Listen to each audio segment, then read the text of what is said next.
At a family dinner in my brother's apartment to celebrate Grandma Galu's birthday, his 14-year-old son, Timur, approached me with a full glass of Coke and spilled the contents right into my lap. "Grandma says you don't belong here," he shouted, looking me in the eye. The table erupted in laughter. I dabbed my skirt with napkins, forced a smile, and said nothing. That same evening, I withdrew my guarantee on their line of credit from the bank. By morning, Mikhail's car had been towed, and at precisely 8 o'clock, my doorbell rang insistently. Grandma Galu's birthday parties had long since become one-man shows, starring her favorite, Timur, who received more attention than the birthday girl herself and her store-bought cakes combined. Usually, I'd arrive, give her a gift, make the required minimum of small talk, and leave at the first opportunity. But this time, something about the phone invitation made me wary. "Svetochka, I beg you to come," my mother sang sweetly. Was Timur asking, "Are you coming?" That alone would have been enough for any sane person to call in sick. Timur only showed interest in me when he was planning something. Last time, he was begging for a gaming chair for the computer and lavishing compliments on my cooking skills. And 2 weeks later, he was telling his friends in the courtyard that I'd tried to be a mother but failed. His exact wording. I learned about it from my cousin's son. When Misha complained, he brushed it off. Adolescence, testing boundaries. So I wasn't expecting mercy, but I went anyway, because, despite everything, I kept coming. There was a hubbub in my brother's 3-room apartment in Marina. Balloons, 2 store-bought cakes with cream roses, half a dozen already opened presents. Timur was telling some girl that his grandma promised to buy him a car for his 16th birthday. Mom was laughing heartily, as if she'd heard the joke of the century. No one noticed my arrival. I had to cough loudly and wave before someone reluctantly showed me to an empty chair. My gift, amber beads that I spent an hour choosing, was destined to lie in a box unopened all evening. Mom was too busy telling everyone how Timur's homeroom teacher insisted on transferring him to a specialized class for especially gifted children. Not just talented, practically a genius, you understand. No one asked about my store. Or about the charity fair I organized 2 weeks ago. I was nothing, a blank space they could point at, reminding themselves of their own superiority. I was seated between 2 strangers. One had a can of Baltica in each hand. The other took my fork without asking when he dropped his. I didn't even object, I just let it go. I'd been letting go for years, and then something happened that changed everything. Timur got up from the table with a full glass of cola, approached me with the air of a man going about his business, and looked me straight in the eyes. "Grandma said, you don't belong here." And he poured the soda onto my lap. The cold, sickly sweet liquid spread down my skirt. My legs instantly became sticky with sugar. I sat in this puddle, and they laughed. The whole table. Mom turned to her friend and commented something like, "Timurchik just says what he thinks." Misha even clapped his hands. I dabbed my knees with paper napkins, and they chanted even louder. I smiled calmly. No reaction, no drama. I sat as if I didn't feel the humiliation. After everything I'd been through, after months in the hospital, after hope and despair, after holding my fading daughter in my arms, this childish prank with the Coke seemed so petty, so insignificant. And that's precisely why it was the last straw. Because even knowing about my illness, they continued to see me as a target for ridicule. But something inside me turned over. It wasn't resentment, not even anger. It was crystal clarity. They didn't want to see me, never had. And now they made it so clear that even I had to stop pretending everything was fine. I waited another 5 minutes, apologized as if nothing had happened, got in the car, drove home, and opened my laptop. Over a year ago, Misha begged me to act as a guarantor for his sole proprietorship's line of credit. He pleaded, appealing to my sympathy. His mother was worried, and the business was just getting off the ground. I was still reeling from the loss of my daughter. Only 6 months had passed since the funeral, and I existed in a kind of fog, automatically agreeing to anything just to get away from it. I signed documents without reading them carefully, just to be alone with my grief. I had a power I never used. Before that night, I had revoked my guarantee and filed a request with the bank to be removed from the line of credit. The accounts were frozen automatically. Misha only found out about it that morning, when he received a call from VTB, and at 7:45 a.m. a tow truck was driving outside their house. They were picking up a Camry they had leased 3 months earlier, using my guarantee as their guarantor. At precisely 8 a.m., the doorbell rang. Mikhail opened the door at the threshold, wearing the same expression of feigned concern mixed with genuine panic that I'd seen with every one of his screw-ups in his adult life. Only now, Mom wasn't there, ready to hush up Dad with the life-saving check and me, ready to pretend everything would work out. He looked crushed, didn't even say hello right away. "You need to fix this immediately." No good morning. Not a word about yesterday's coal. Not a hint that the entire table was laughing at me like I was an invited clown. He shoved a stack of papers at me, and the line was frozen. The bank said the guarantor refused. If I don't find a replacement, everything will go to hell. I can't afford the rent on the pavilion in the mega shopping center. Credit cards are stuck in the ceiling. There's nothing to pay the salespeople with. Mom's health insurance is expiring. Timur's contribution to the U.S. football union is due in a week. I leaned against the door frame. Silence. His voice changed. "You did this because of a stupid joke?" "That's it, Nicola." The indignation of taunts about my daughter. Not bullying, a stupid joke, slammed the door right in his face. 5 minutes later, the phone was blowing up with messages. First him, then Olga, then my mother. Each tried their own approach. Guilt, bewilderment, threats. Timur sent a video from VK. Some blogger pretending to cry. No comment. Just a video.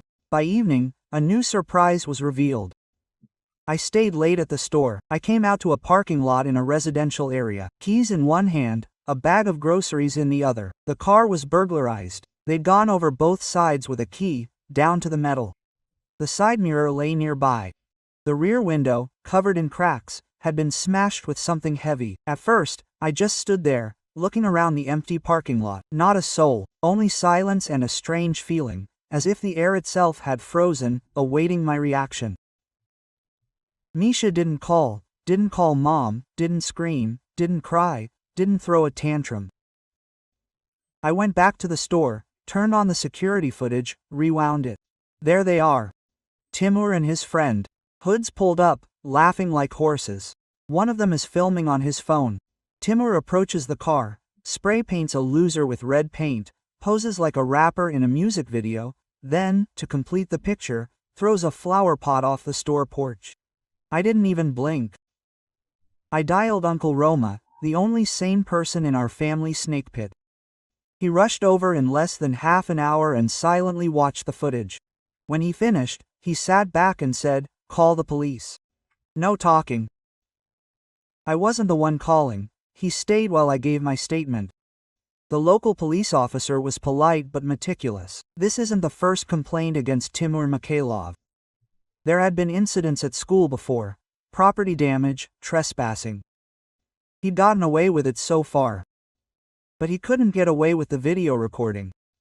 Misha showed up again the next morning. This time he called me, standing across the street from my house, pacing the sidewalk, as if he was waiting for me to confess. When he realized he wouldn't, he started yelling. I didn't catch everything, but some of his words reached me. "Traitor, heartless, you'll regret it." Then my mom called and left a voicemail. "I don't know what came over you, Sveta. Are you making such a fuss about money? You're ready to destroy a family over a childish prank." They still didn't understand. None of them. It wasn't about Kolia, or the broken glass, or even the loans. It was about years of treating me like a poor relative, tolerated out of mercy, not loved but tolerated, not valued but used. It was a slow, methodical exclusion. They thought, if I'm not blowing up, it means I'm not noticing. They thought I'd cave. Instead, for the first time, I witnessed their happy little world crumble, and I was just getting started. Official charges were filed a few days later. Damage to property under Article 167 of the Criminal Code of the Russian Federation. The damage was criminal. Plus, there were charges of petty hooliganism and abuse of power. Since Timur wasn't yet 16, a BDN inspector was brought in. Mikhail and Olga were summoned to the station. There was no point in denying anything with the video recording. Everything was there, right out in the open. The happy faces, the spray can in hand, the posing for the camera. I didn't celebrate, didn't feel like a winner. I simply opened the store as usual, swept the crumbling plaster off the porch, and went back to work. But my phone started ringing off the hook. Customers told me Misha was going around telling his friends stories about how I'd faked everything, had edited the recording. My mother showed up at one of my suppliers and warned me that my nerves were frayed again, like after a tragedy. I didn't react. Instead, I sat down and methodically compiled a list of all the connections we had. Everything I'd foolishly taken out in my name. The credit line was already frozen. Then there was the sublease agreement for my wife's pavilion in the Evropsky shopping center. I was also a guarantor there. Then there was the acquiring for her online store on Wildberries, and the cash register, Tinkov, Agnep. It was all my fault. My mistake. I'd given too much, trusted too easily. Now I was taking it all back. By the end of the week, I'd severed all financial ties, terminated the acquiring agreements, revoked the powers of attorney, and filed a request with the Federal Tax Service to remove my details from all documents where her sole proprietorship was listed. They couldn't accept a single payment without checks they weren't prepared for. Methodical, cold-blooded, and efficient. Olga's store on Wildberries was locked up within 2 days. Mikhail's sublease was cancelled. Termination notices were posted on the door. He called all day, leaving voicemails, alternately begging and threatening. By the end, he was almost in tears. Mom called too. His tone changed. "You're ruining the family. My father wouldn't have wanted that. It's funny. Dad was the only one who saw me as a person, not a backup plan." And then it dawned on me. They considered what they'd built their property. They acted like I was lucky to be around. But the truth is, it all rested on me. My efforts, my signature, my reputation, my risk. They never appreciated it, because to acknowledge it would have meant acknowledging my power. And they didn't like the idea of me holding something they couldn't control. And they went wild. I came home late. The store window was broken again. They didn't even try to hide. There was a cobblestone on the floor with a note written on rubber bands. One line, "You'll sigh alone." I wasn't scared, not even angry. I picked up the stone, pinned the note to the wall in the hill, and called Uncle Roma again. The next morning, he brought a lawyer. Now it's the full program. Criminal charges, civil suit, moral damages, lost profits, everything that was supposed to be. I didn't argue, I didn't doubt, because this wasn't about the birthday anymore, or Kolia, or the store windows. This was about drawing a line, a bold, final one. They weren't family anymore, just people with the same last name. They set a court date for Timur through the state criminal inspectorate as a minor. But the civil suit isn't just against him now. Damage to the store, the car, systematic threats. Uncle Roma told the lawyer not to miss a single detail. We had a video, a note, witnesses, and a very competent lawyer. I thought they'd go quiet and panic behind the scenes. No such luck. 2 days later, I got a voicemail from an unfamiliar number. I almost deleted it, maybe it was spam, but something made me listen to it. The voice was young and nervous. "My name is Anna. I worked for your brother at the pavilion, the same one that closed." I said that at first I didn't understand what was going on, but when I heard about the trial, I remembered something. A few weeks ago, I overheard a conversation. Mikhail and his wife were discussing how to make you look like a psycho. At the time, I didn't understand who they were talking about. Now it dawned on me and I added, "He smashed the second display case himself." I called back immediately. Anna answered. Her voice was shaking. "I'm tired of being silent. I have a conversation on Messenger, screenshots. He asked me to buy paint and then report back." I gave her the lawyer's contact information. She forwarded everything. That same evening, another woman wrote. "I helped Olga with her online store. I saw fake invoices for suppliers in my name. They were designed to make it look like I was a co-owner. They used my name to issue contracts and get payment deferments. Once they even processed a refund, claiming the goods arrived defective. I forwarded everything to Uncle Roma by morning. The case went from a simple prank to a serious criminal offense. Fraud, forgery, illegal use of personal data. The lawyer amended the lawsuit within a few hours. They weren't ready. I thought, come to your senses, apologize, shut up. Yeah, right. Late in the evening, I heard a noise outside my window. I checked the intercom camera through the app. Misha, Olga, and my mother were standing in front of the store, not moving, just staring at the window, as if waiting for something. Then Misha took out his phone and turned on vKontakte live streaming. I watched in real time. He called me a parasite. He said I was exploiting my daughter's death, always whining about my tragedy to elicit pity and extort money. As if I'd deliberately lost my child to evoke pity. As if those 6 months in pediatric oncology, sleepless nights, sitting by the hospital bed and the empty nursery. This was my cunning plan to manipulate my relatives. That I was trying to destroy the family, that I needed psychiatric help. My mother stood behind him. Arms crossed, face stony. Not a word, not a single attempt to stop. They didn't know I was watching from the apartment above the store. I didn't lose it, didn't run out to sort things out. I dialed 911 and sent the link to the broadcast to my lawyer. The stream was deleted an hour later, but someone managed to record it and upload it to a local public group. The headline, Family Drama in Marino. Business Showdowns Live. The next day, people started flocking to the store. Strangers, regular customers, the simply curious. They asked if everything was okay. Some simply bought something and said, hang in there. I was just working while it was all ablaze behind me. Quote, 2 days later, Misha and Olga were served with an expanded summons. Fraud, slander, damages, the whole shebang. Their lawyer tried to negotiate, saying she was willing to settle amicably if I waived the public trial. I didn't even respond. Let my lawyer handle the conversation. They still didn't get it. This isn't revenge, not a vendetta. It's survival. And I wasn't the one who lit the match. The hearing was scheduled for Thursday, 9 a.m. I barely slept the night before. Not from nerves, but from a desire to put an end to it, to present the truth and leave, finally cutting them off from my life. I arrived early. Uncle Roma was already waiting at the entrance to the Heroshovsky District Court, sipping coffee from a paper cup, as if we were meeting for a minor domestic dispute.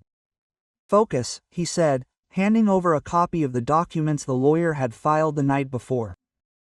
The final version of the claim with all the appendices, 7 volumes of evidence. Misha entered the courtroom wearing a wrinkled tie, hunched over, with red veins under his eyes. Olga Semenila was behind us, muttering something under her breath, buried in her phone, clearly trying to distract herself. They sat 2 rows ahead of us, not once turning around. Mom was gone, she found out later, telling the neighbors that her health wasn't allowing it, her nerves were shot to pieces, and that same morning, someone filmed her in a cafe, sitting on the veranda, laughing with her friends over a cup of coffee. The judge, a woman of about a bird's eye, with a gray strand of hair over her forehead, conducted the proceedings clearly, without unnecessary emotion. Our lawyer methodically laid out the evidence. Video with Timur. Recording of Mikhail's stream. Fake invoices with my signature, crafted by Olga. Then came the witnesses. 3 former employees, 2 suppliers, and Anna herself, with receipts and screenshots of correspondence about how Misha planned to smash the second display case. With each new document, Misha sank deeper into his chair. Our lawyer demanded more than just direct damages.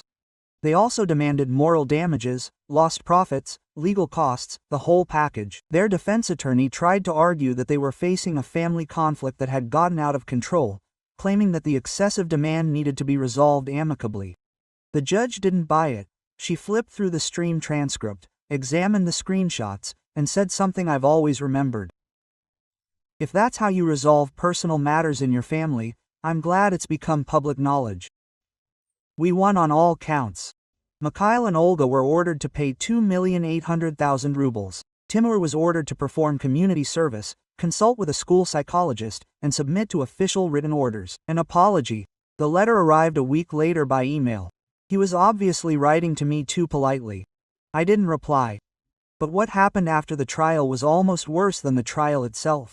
I returned home late. The flower bed by the entrance was torn up. The mailbox was crushed. Food waste was scattered by the door. Not a note, not a hint as to who did it. I didn't even sigh. I cleaned up the trash, installed an additional camera with a motion sensor, and filed another report. Now the police were reacting seriously. A precedent has been set, the materials are in the case. A few days later, my cousin, one of the few who remained neutral, sent me a message. He was at a family gathering with distant relatives. Someone mentioned me. My mother said I had turned into a cold, embittered woman who exploits grief for profit. Misha said he wasn't finished yet, didn't reply to the message, took a screenshot, saved it. And then I realized something, which made me feel calmer than I had for years. They were falling apart. The stronger I became, the more they fell apart. The store was working like never before. I launched a line from local artisans, handmade jewelry, ceramics, natural cosmetics. I made a deal with a regional organic supplier. Sales doubled in a month. I expanded my staff and rented additional space for storage. There was a ton of work, but it wasn't a burden. It felt well-deserved. And I made sure the right people knew about it. Not everyone. Who called on birthdays? Who came to my daughter's funeral without reminders or persuasion? Who just sat next to me, without trying to console me with the usual phrases about everything being for the best or God taking the best? Those few who understood that sometimes it's enough to just be there, without pestering me with advice to take a break or have another baby sooner. I told them about the expansion, about the publication in Delavoye Cavardal magazine, about the nomination for the Entrepreneur of the Year award from Chamber of Commerce and Industry. Casually, no boasting, just the facts. I knew they'd pass it on. And I knew it was eating away at them, because they'd been hammering it home for years. Without their approval, without their support, without their name, I'd be lost. And now they're out of the picture. And the worst part for them is, I'm doing just fine. A few months passed. The store was thriving. I no longer had to look over my shoulder. The cameras were working. The locks were reinforced, but the tension, the wariness, were gone. It was quiet, as if I'd woken up and discovered the noise in my head had finally died down. And Misha hadn't heard from me since the trial. Olga had deleted me from all social media. Timur had disappeared from the internet. Either his private accounts had gone, or he'd closed them entirely. Their silence was more tactical than remorseful. Mom never called again. Not once, but rumors kept coming, always through third parties. An older cousin told me, Misha tried to open a new case, but no one would stand as guarantor. My reputation was tarnished, not loudly, but thoroughly. Suppliers demanded advance payment. The landlord demanded triple security. They were stuck. The damage they caused came back to them. By names, reputations, finances. And the best part is, I didn't stoop to dirt. Everything was legal.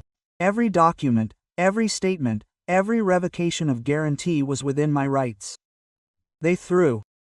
I took the case to the judge. But there was one moment, unexpected and strangely touching, that put the final point.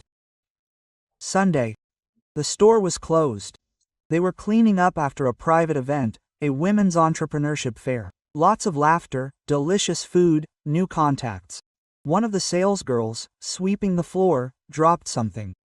Svetlana Nikolaevna, some woman stood there recently, watched for a long time, checked the camera footage and froze at the screen. My mother stood there for 5 minutes, maybe longer. She didn't knock, didn't try to get in, just looked through the glass with the expression on her face of someone who came to the ashes of my home and found a blooming garden in its place. She probably expected to see boarded-up windows and bankruptcy notices, or me, broken, cornered, begging for forgiveness. Instead, her gaze slid over the people finishing cleaning up after a major event, the stocked shelves with new collections, my employees laughing at someone's joke, the well-oiled mechanism of a successful business, where every detail knew its place.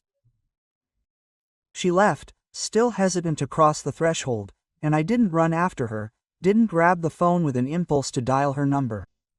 I simply continued wiping the glass shelves and checking the day's takings, because by that point her presence meant no more than the shadow of a random passerby on the evening street.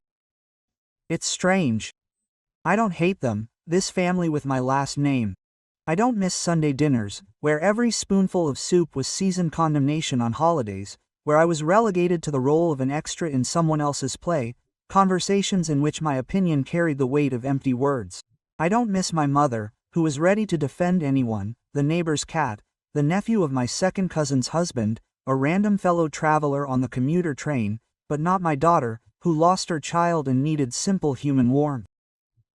Sometimes, when the store breaks another sales record or the local press writes about our charity initiative, I share the news with a couple of cousins, those who have retained their humanity. I do this without malice, simply stating the facts, knowing that they will spread the information through the family channel faster than any telegraph. And somewhere out there, in their new rented apartment or with yet another distant relative, they will hear of my successes and understand. Their curses turned into blessings. Perhaps someone will call this petty revenge, but I prefer to think it's like natural gravity. Those who tried to drown me went down themselves. And I simply learned to swim. And now, falling asleep in my apartment above the store, listening to the silence untainted by the poison of false smiles, I know for sure that the best revenge is no revenge at all. It's a life lived to the fullest, despite their predictions.